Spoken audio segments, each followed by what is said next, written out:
जिन्हें छोड़ कर जाना है, जिस चीज़ों को छोड़ कर जाना है, जिन लोगों को छोड़ कर जाना है, उन सबको पकड़ना ही क्यों।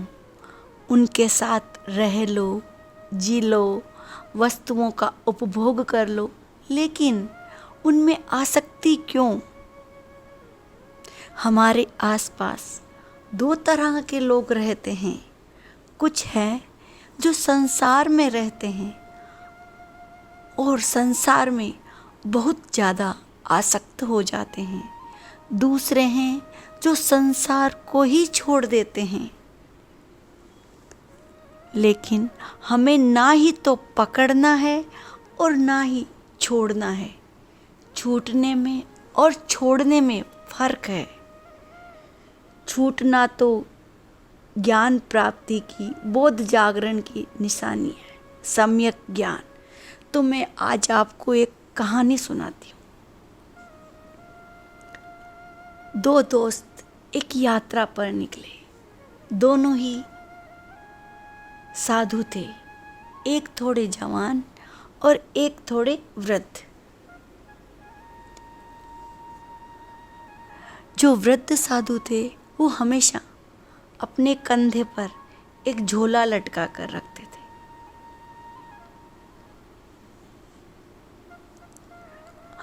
और हमेशा कहीं भी उसको ऐसे ही रख देते थे। लेकिन आज वे अपने झोले को बार बार झांक रहे थे, बार बार टटोल रहे थे, बार बार संभाल रहे थे। आज से पहले कभी झोले में इस तरह झांकते हुए उनके साथी ने उनको नहीं देखा था। उस युवा साथी को लगा, आज ऐसा क्या है झोले में जो ये बार बार इसको टटोल रहे हैं, संभाल रहे हैं। फिर भी चलते रहे। धीरे धीरे सांझ होने लगी। दोनों एक कुएं के किनारे संध्या उपासना करने के लिए, कुछ जलपान करने के लिए रुक गए। झोली वाले साधु साथी ने अपनी झोली युवा साधु को ये कहते हुए दी, इसका ध्यान रखना। लेकिन इससे पहले झोले वाले साधु ने कभी भी ऐसा अपने साथी को नहीं कहा था। झोला यूं ही कहीं भी रख देते थे। लेकिन आज माजरा कुछ अलग था। आज ऐसा क्या है इस झोले में? उस युवा साधु के मन में उत्सुकता जगी। जब वृद्ध साधु संध्या उपासना करने लगे तो युवा साधु ने झोली में झांक कर देखा तो उसे एक हीरा, बड़ा सा हीरा दिखाई दिया। सब राज खुल चुका था। उस युवा साथी ने वो हीरा निकालकर कुएं के अंदर फेंक दिया और उसी के वजन के बराबर एक पत्थर का टुकड़ा लिया और झोले में डाल दिया। इतनी देर में वृद्ध महात्मा जी, जो अति शीघ्र संध्या उपासना खत्म करके आए और जल्दी से अपने झोले को उठाकर निश्चित किया कि पहले जितना भारी है या नहीं, झोला संभाल कर और उसके भार को नाप कर उन्होंने मन को शांत किया और अपने झोले को अपने कंधे पर टांग लिया। और जब तक झोला युवा साथी के पास था, वृद्ध महात्मा जी संध्या उपासना कर रहे थे, लेकिन बार बार उनको चेतावनी दे रहे थे, झोला संभाल कर रखना, झोला संभाल कर रखना, झोले का ख्याल रखना।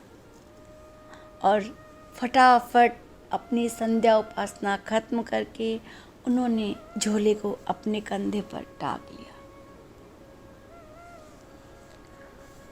और रास्ते में भी उन्होंने युवा साथी ने झोला मांगा कि मैं टांग लेता हूँ, मुझे दे दीजिए। इससे पहले झोला वो युवा साथी को यूं ही दे दिया करते थे कि आप ले चलिए, लेकिन आज ऐसा नहीं था। फिर भी ज़्यादा मिन्नत करने के बाद वृद्ध महात्मा जी ने झोला युवा साथी को दे दिया।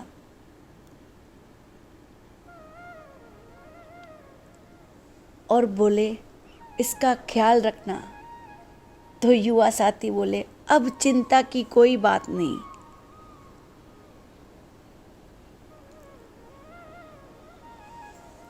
और वो चलने लगे। अब चलते चलते रात होने लगी। रात और गहरी होने लगी। तब वो वृद्ध साधु झोले वाले कहने लगे रात गहराती जा रही है, कोई गांव भी नज़र नहीं आ रहा है जहाँ रात काटी जा सके। चोर लुटेरों का डर है, कोई भी दुर्घटना घट सकती है। लेकिन वृद्ध महात्मा जी की बात सुनकर युवा साथी को हंसी आ गई। वो महात्मा जी से पूछते हैं तू हंस क्यों रहा है? युवा साधु बोला मैं इसलिए हंस रहा हूँ, आप निश्चिंत निष्फिक्र हो जाइए। आपकी चिंता की वजह तो मैं कुएं में ही दफन कर आया हूँ। तो वृद्ध साधु ने हड़बड़ाकर झोले में हाथ डाला, देखा तो पत्थर था, हीरा तो कहीं नहीं था। थोड़ी देर तो सदमे में रहे, ऐसा लगा जैसे धड़कन ही रुक गई हो, श्वास ठहरी की ठहरी रह गई। लेकिन कुछ क्षण बाद बोध हुआ कि इतनी देर तक झोले में तो पत्थर था और मैं बेवजह ही चोर डाकुओं का डर कर रहा था। मुझे चोर डाकुओं का डर सता रहा था। अगर मैं झोला नहीं संभालता और ताउम्र यही मानकर चलता रहता कि इसमें हीरा है, तो ये मोह बना ही रहता। और ये मोह उस हीरे में नहीं है, मोह हमारी भ्रांति में है। क्योंकि पिछली कुछ देर से हीरा उनकी झोली में नहीं था, लेकिन भ्रांति थी कि झोले में हीरा है, और वो भ्रांति ही मोह का कारण है।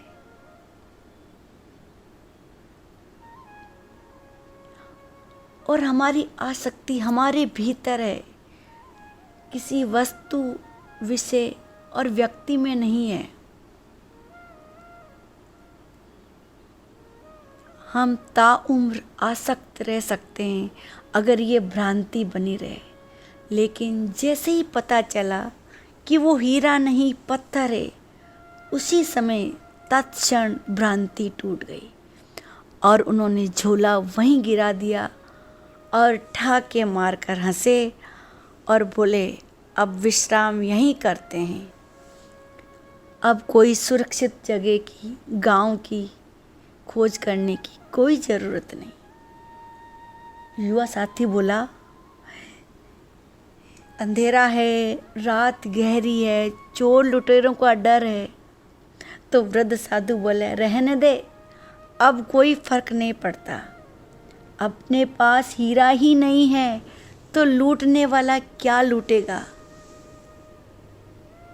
तो मैं इसे ये छोड़ा नहीं, ये छूट गया है। उन महात्मा जी ने छोड़ा नहीं, ये ज्ञान द्वारा छूटा है। और ये दो साथी, ये दो साधु कोई और नहीं, हम और हमारे गुरु जी ही है, जो समय पर, हमारे गुरु सही समय पर हमारी आँखों में ज्ञान का काजल डालकर हमारी आँखें खोल देते हैं। एक समझ गहरी हुई कि सब कुछ हलचल हमारे भीतर है, बाहर तो सारे बहाने हैं। अगर भीतर शांति हो गई तो बाहर का जीवन बहुत ही सहज और सरल है। बाहर तो केवल बहाने हैं, साधन हैं, भ्रांतियाँ हैं, जहाँ हम अपने भीतर की हलचल को देखते हैं, चाहे वो धन की हो, पद की हो, प्रतिष्ठा की हो, लोकेशना की हो, परिवार की हो, मित्र की हो, शत्रु की हो, या अपने शरीर की हो, मन की हो, कोई भी बहाना काम आ जाएगा। लेकिन भीतर कुछ जगह ही ना बचे, सब कुछ निर्मल हो जाए, कोई टांगने के लिए कोई खूंटी ही अंदर ना बचे, तो ये चीज़ें हम अंदर कहाँ टांगेंगे? फिर कोई फर्क नहीं पड़ता हम जंगल में हैं या बाजार में हैं, सब जगह सुरक्षित ही है। छूटना ज्ञान द्वारा होता है और छूटना ज्ञान से होता है और छोड़ना डर और भय से होता है। जब हमारे पास गुरु का सानिध्य है, सद्गुरु हमारे साथ है, तो हमें मोह माया का त्याग करना नहीं पड़ता, छोड़ना नहीं पड़ता। गुरु ज्ञान से स्वयं ही छूट जाता है। कुछ ना बिगड़ेगा तुम्हारा, कुछ ना बिगड़ेगा तुम्हारा, गुरु शरण जाने के बाद हर खुशी मिल जाएगी, सारे भ्रम मिट जाएंगे, हर खुशी मिल जाएगी, सारे भ्रम मिट जाएंगे, चरणों में झुक जाने के बाद कुछ ना बिगड़ेगा तुम्हारा, गुरु शरण जाने